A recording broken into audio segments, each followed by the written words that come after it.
defensores, tá certo? A propagação do Evangelho. A principal doutrina do pós-milenismo é o sucesso total da pregação do Evangelho. Nesse esquema, a pregação do Evangelho finalmente atingirá o seu auge. Todas as nações da terra, de um jeito ou de outro, ouvirão a pregação do Evangelho. Chegará o dia em que a aceitação do Evangelho será recebida de bom grado por todos os povos. Sendo assim, a igreja militante do presente se tornará a igreja triunfante do futuro.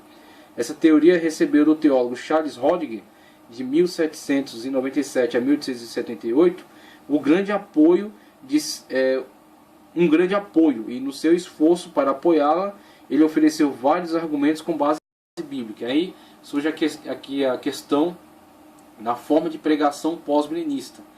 Tá certo? Enquanto o amilenista entende o reino, a igreja reinante na glória, com Cristo na glória, o pós-milenista entende a igreja reinante na terra. Então, o milênio é o período em que a igreja está crescendo, estabelecendo seu poder e sua influência na terra. E aí vemos aí Charles Hodge e vamos ver outros representantes aí da importante escola pós-milenista. Vamos ver aqui. A ordem imperativa dada por Jesus aos seus apóstolos após a sua ressurreição de levar o evangelho até os confins da terra é vista pelo pós-milenista com otimismo e não com pessimismo. Mateus 28, 19 ao 20, Atos 1 e 8. Jesus não só os enviou, como também lhes deu autoridade. E que autoridade é essa que não produz um grande resultado positivo? Baseando-se nas palavras de Jesus, que disse ter recebido toda a autoridade, os pós-milenistas argumentam que o poder para conquistar o reino é uma realidade presente, não precisamos aguardar isso. Quanto a isso, o pré-milenista diz que Cristo, o grande rei, está ausente e quando voltar realizará grandes obras. Mas o pós-milenista continua afirmando que Cristo está e continuará presente até o fim. Que o seu poder para conquistar o reino está disponível aos seus servos. Nesse caso, ele não virá para estabelecer o reino, já está presente. Esse é o ponto de vista pós-milenista, né? Ele olha para essa questão de estabelecimento do reino como um papel preponderante do movimento, um papel preponderante da igreja.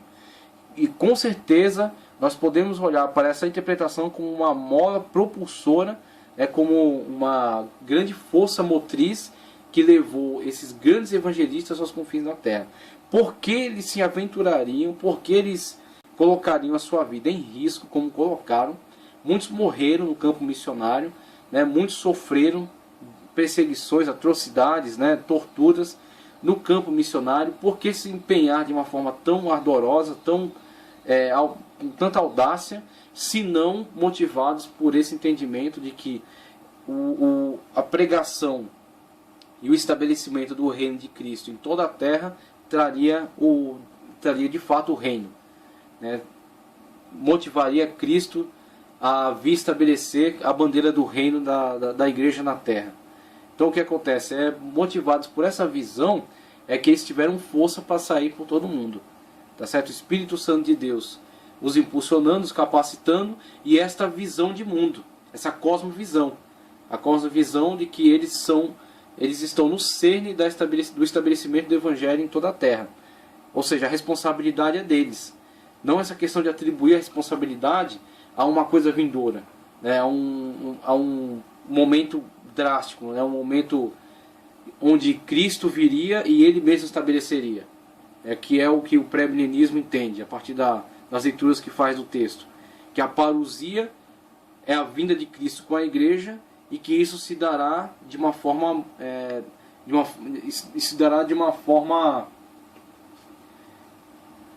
instantânea, tá certo? Que isso se dará de uma forma instantânea. Então será um crescimento progressivo da igreja e do estabelecimento do seu poder e do seu domínio em toda a terra. O pré-milenista entende que não, que o mundo vai de mal a pior, a igreja será arrebatada, a igreja estará com Cristo na glória, depois da passagem do período de grande tribulação, os 7 anos de grande tribulação, na parousia a igreja voltará com Cristo à terra, e isso será estabelecido de forma instantânea. O Cristo, liderando a sua igreja, descerá à terra, estabelecerá o reino milenial, tá certo? Destruirá as forças que estão acampadas contra Israel e estabelecerá o milênio. o período de 1000 anos de reino na Terra, Cristo e a Igreja. Tá, ok? Então, o pré-milenista olha essa questão como uma manifestação instantânea. O pós-milenista não, diz não, a responsabilidade é nossa. A responsabilidade é nossa, está nas nossas mãos. Cristo está reinando por meio de nós. O poder de Cristo está conosco. Ele nos capacitou para isso. Vamos pela terra conquistar o mundo. Vamos conquistar tudo para o reino de Deus. E aí, motivados por essa visão, saíram pelo mundo com muita coragem, com muita audácia, para pregar o evangelho a toda criatura. Então isso é louvável. Louvável essa questão desse tipo de otimismo. O otimismo que vê o mundo sendo transformado pelo evangelho. Vê o evangelho vê Cristo como o centro de toda essa ação. A grande distribuição gratuita de bíblias e exemplares evangélicos nos idiomas comuns dos povos, o aumento dos programas de televisão radiofônicos, o crescimento de impressos evangélicos como jornais, revistas, livros, programas de computador, a criação de tantos institutos bíblicos, o nascimento de muitas igrejas, também são provas cabais de que o mundo está melhorando e o reino está sendo expandido. Então esses são os pontos de vista defendidos por exemplo, Boiter. Tá certo? Defendidos por exemplo, um autor que nós vamos ver também, dentre os que nós vamos mostrar, o Boiter. Como vimos, a principal doutrina do pós-milenismo reside no ato de ser muito otimista acerca do poder do Evangelho para mudar vidas e estabelecer o bem no mundo. Essa crença tende a aumentar em épocas em que a igreja experimenta grandes avivamentos e também quando há ausência de guerras e conflitos internacionais. Isso aí é claro, né? Vocês pregam uma melhora na sociedade, no mundo, uma progressiva melhora até a culminante vinda de Cristo para estabelecer o milênio. Logo, isso vai tender a ser mais favorecido em momentos de melhora, avivamento na igreja e melhora social. Agora, se há um período de esfriamento na igreja e um período de dificuldades sociais, claro que esse ponto de vista vai ser desprivilegiado, que é o que acontece com o pós-milenismo, principalmente durante a tragédia nazista, né, aquela desgraça realizada pelos nazistas, e essa questão respinga, né, em muitos teólogos que haviam se associado ao nazismo antes de mostrar sua face sinistra, né, e principalmente depois da Segunda Guerra Mundial, com o mundo destruído, crises intensas, né, e aí acaba sendo difícil afirmar o pós-milenismo. Embora tudo isso seja enfatizado, não podemos perder de vista que o pós-milenismo, em sua forma mais responsável, não se baseia somente na observação histórica e empírica dos eventos do mundo em nossa volta, mas também em muitos argumentos extraídos de várias passagens da Bíblia, conforme já examinamos. Então, alguns problemas. Além desses que vimos, a questão do otimismo não cristocêntrico, né, do otimismo desvinculado da questão espiritual, pode ser usado por movimentos progressistas. Também havia a questão de fixação de datas, e isso é um problema não só dos pós-milenistas, mas também dos pré-milenistas, tá certo? O ato de fixar datas, tanto para a vinda de Cristo como para outros eventos, tem sido um grande erro cometido tanto por alguns pós-milenistas como alguns pré-milenistas. Em 1919, James A. Snowden afirmava que a Primeira Guerra Mundial terminaria para sempre as ações militares e beligerantes e, consequentemente, iniciaria um rápido desenvolvimento para o milênio. Para Boiter, a fixação de datas era algo muito perigoso, portanto não conveniente. Então havia quem defendia, havia quem rejeitasse, né? Os aspectos do reino milenial, do reino milenar, conforme já podemos observar em comentários anteriores, a principal característica do pós-milenismo reside na ideia de que o reino de Deus é uma realidade presente aqui na Terra. Não se trata de uma utopia futura celestial.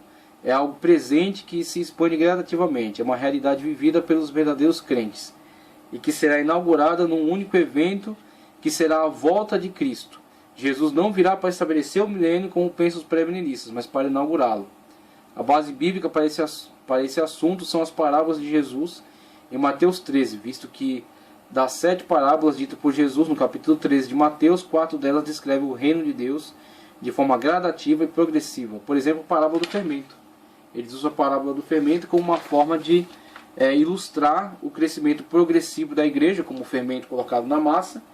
Quando o fermento é colocado na massa, ele vai, vamos dizer assim, contaminando toda a massa, e a massa passa a crescer com isso. A massa passa a crescer e a se expandir. Então eles entendem que o pós-milenismo, eles entendem que a sua visão de mundo é fundamentada nesses textos bíblicos, por exemplo, do fermento, que é comparado por Cristo ao reino de Deus, né, que é inserido em determinado lugar e passa a se expandir. Então eles entendem que o pós-milenismo, a sua visão de mundo, é fundamentada nesses textos. Haverá progressiva melhora, crescimento do Evangelho, a redenção do mundo a Cristo, quando então Cristo virá estabelecer a bandeira do seu reino na terra.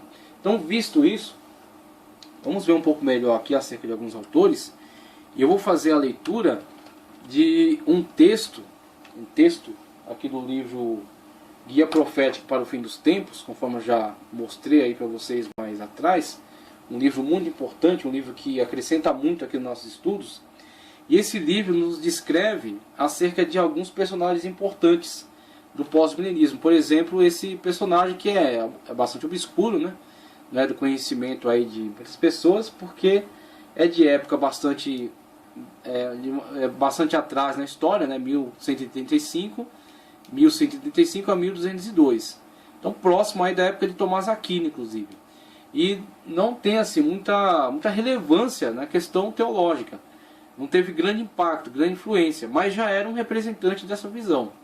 Então ele é importante porque ele já é um representante bastante antigo dessa visão pós-milenista. Então tem aí Joaquim de Fiore. Então, fazendo a leitura aqui do livro Guia Profético para o Fim dos Tempos, na página 300 temos: afinal, de onde veio o pós-milenismo? E aí nos dá um histórico, um breve histórico aí do desenvolvimento de algumas mentes que defenderam o pós-milenismo.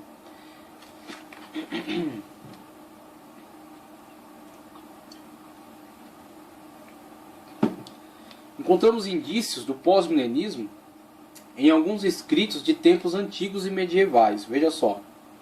Algumas crenças de Orígenes de Alexandria, teólogo do século III, e de Agostinho de Hipona, um século mais tarde, eram semelhantes ao pós-milenismo. Então temos aí primeiro essa evidente aproximação entre o amilenismo e o pós-milenismo, tá certo? Orígenes, inclusive, muito defendido como aquele que afirmou a escola amilenista, pode se encontrar em alguns textos dele algumas informações, algumas afirmações que podem ser aproveitadas pelo pós-milenismo.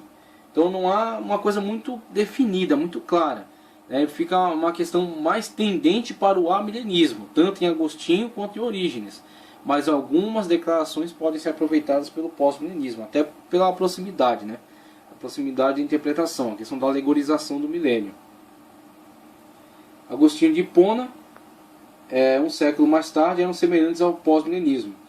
E aí tem certo monge do século XII, chamado Joaquim de Fiore, esperava uma era do Espírito Santo, entre aspas, é assim que ele afirmava, uma era do Espírito Santo, que era um reino milenial em todo o mundo, no qual Jesus reinaria espiritualmente por meio da igreja, e que começaria em torno de 1260 d.C. Portanto, pós-milenismo não é uma ideia nova. Entre 1260, ele entendia que haveria um estabelecimento do reino do Espírito Santo em toda a terra, ou seja, o Espírito Santo ia influenciar, ia reinar sobre toda a terra, e com isso o estabelecimento do reino milenial. Então não é a questão quiriasta, não é a questão do estabelecimento literal, mas é a questão do reino. Então o estabelecimento do reino, o Espírito Santo governando em toda a terra, e a igreja reinando nesse mundo juntamente com Cristo. Então logo é uma visão que pode ser defendida como uma visão bastante antiga, já favorável ao pós-milenismo, já em Joaquim de Fiore, no século XII, 1135 a 1202. E aí temos também William Carey, como vamos fazer a leitura aqui. Os estudos bíblicos de um teólogo inglês do século XVIII, chamado Daniel Whitby, antes de William Carey, né, Daniel Whitby, popularizaram o pós-milenismo em tempos mais modernos. Enquanto lia as escrituras, Whitby ficou convencido de que um tempo viria quando todo mundo se voltaria para Jesus. Esse é o cerne pós-milenista, a questão otimista. É o principal, vamos dizer assim, é aquilo que é mais característico do pós-milenismo. É a questão otimista. Enquanto o amilenismo ele se desenvolve a partir de uma lógica antiquiriasta, tá certo? A questão da crítica ao quilismo. Nós vimos a leitura de João Calvino, por exemplo. João Calvino, na sua afirmação, ele se mostra bastante antagônico ao quilismo. Ele coloca o quilismo como uma fábula, né? Coloca o quilismo como